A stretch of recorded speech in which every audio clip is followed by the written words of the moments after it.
দুপুরে শুকনো ভাতের সাথে ভেটকি মাছের মাথার কাটা চচ্চড়ি দারুণ লাগে।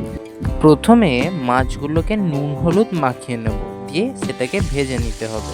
মাথাটা ভাজার সময় সেটাকে ভেঙে নিতে হবে, দিয়ে ভালো করে ভেজে নিয়ে কড়া করে তারপর নামিয়ে নেব। এবার ওই কড়াইতেই তেল দিয়ে তাতে পেঁয়াজ দিয়ে ভালো করে ভেজে নেব।